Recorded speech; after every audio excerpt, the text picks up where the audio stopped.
Hey everyone, I'm the Saxophone Oracle. This week I have a friend visiting from out of town. This is my friend Chris, holding Arthur here. And Chris also happens to be a saxophone player. So I thought this week it would be a great idea to present to you 5 exercises that you can do with another saxophone buddy. The first exercise is an ear training exercise. It's quite simple. One player will play a melodic idea and the second player has to play it back to them. It could be really simple, it could be just an interval to start with, or it could be a more complicated or involved melody, depending on your level and of course what you're comfortable with. But it's a great fun thing to do and a great way to work on ear training with another saxophone player or any other instrument for that matter.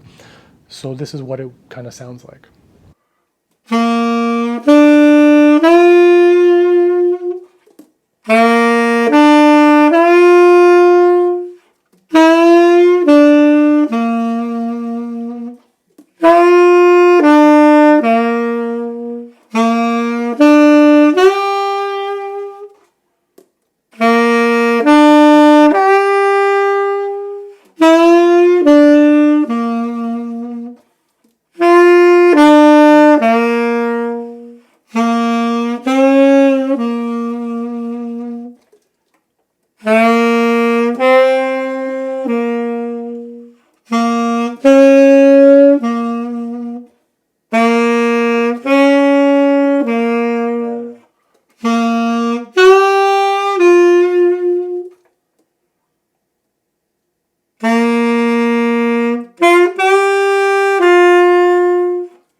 Number 2, bassline duets or improvised duets.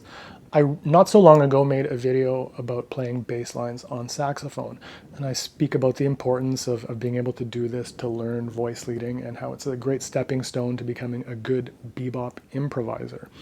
And in that video, I point out how this is a great way that 2 single-pitched instruments can play duets together, and then you don't necessarily need sheet music or anything like that. And it could be very simple, as one person is playing the bass note of the chord while the other person is playing the melody, or it can get more involved depending, again, on your level. So you could have an improvised bass line happening while the other player is playing the melody or improvising a solo. You can pass it between each other. It's a lot of fun and it gets really interesting results. You come up with some really interesting counterpoint.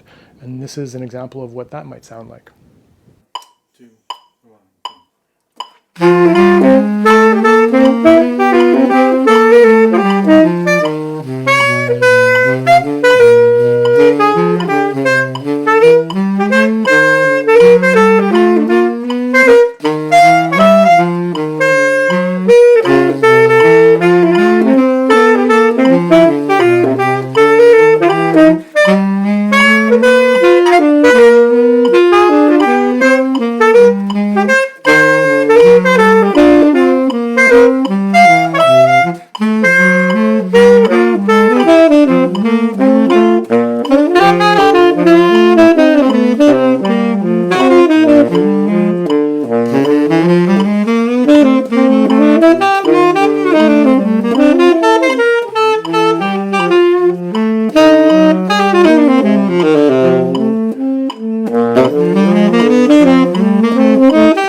Number 3, trying to produce sympathetic harmonics.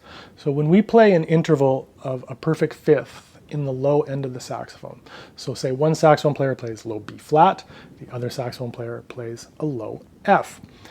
If you're able to hold that perfectly in tune, you'll be able to hear a sympathetic harmonic pop out an octave below. And it's an amazing sound. The room just rumbles. And it's a fun little game or exercise that you can use to work on tuning, long tones, and just maintaining a stable and centered sound. So Chris and I demonstrate this here. We have a little bit of difficulty getting in tune, but we eventually do get it so that that lower octave harmonic pops out. And boy, it's a nice little reward for all the hard work of trying to get the notes in tune.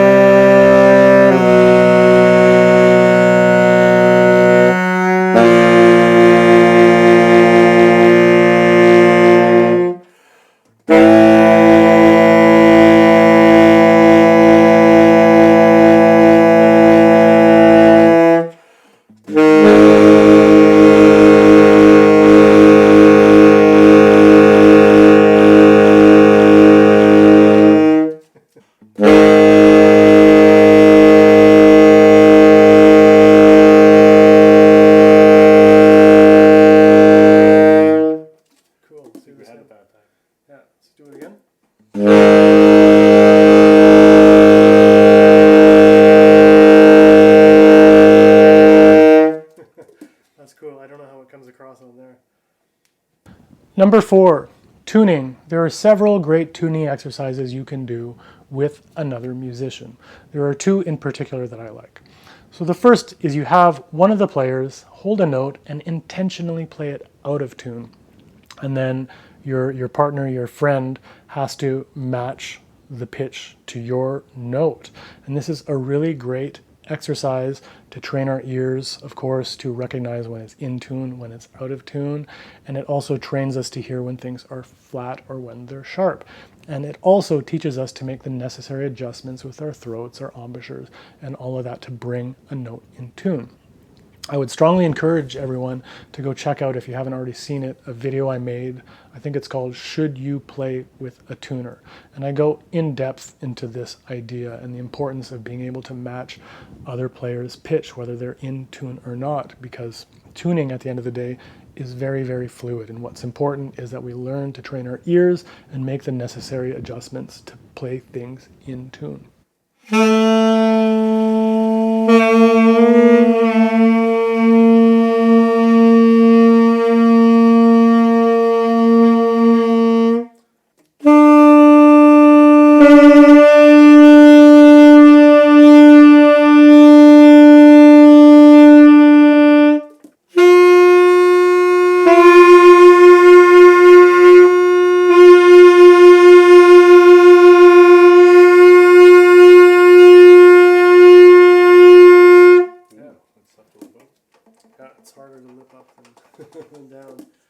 The other exercise I like to do when I have someone else to practice with is to play scales, and you can either play them in unison and try and keep them in tune, or what I really like is to play it a fifth apart.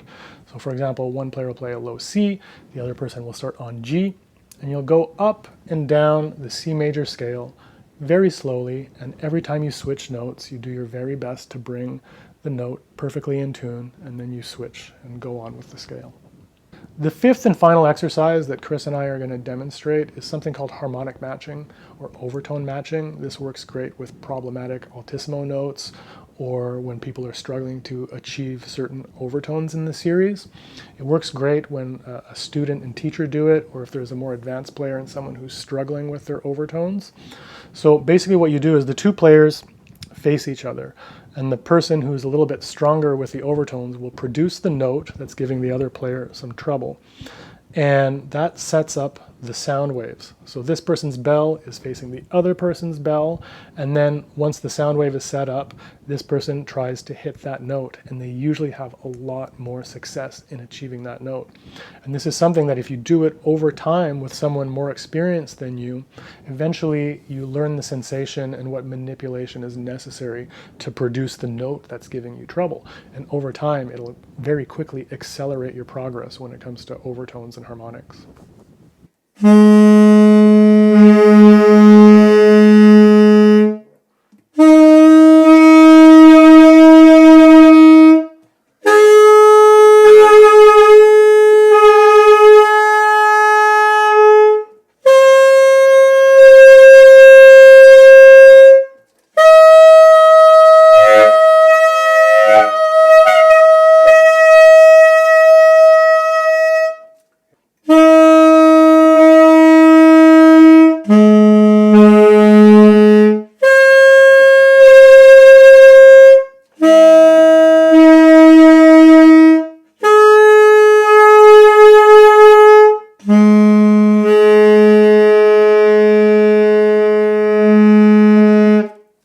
On the Saxophone Oracle, we're talking about 5 exercises a saxophone player can do if they have a saxophone buddy to practice with every now and again. I want to thank my friend Chris very much for being brave enough to be part of this episode and helping me out this week. As always, thank you so much for continuing to watch. If you haven't already done so, please consider subscribing, send a thumbs up, a like, share with any of your saxophone friends, or leave a comment. Any of these little things that you can do really help the channel. It makes it so that it's easier for other people to eventually find my content on YouTube. So I'd really appreciate it. Have a great week, everyone. Happy practicing. See you next Tuesday.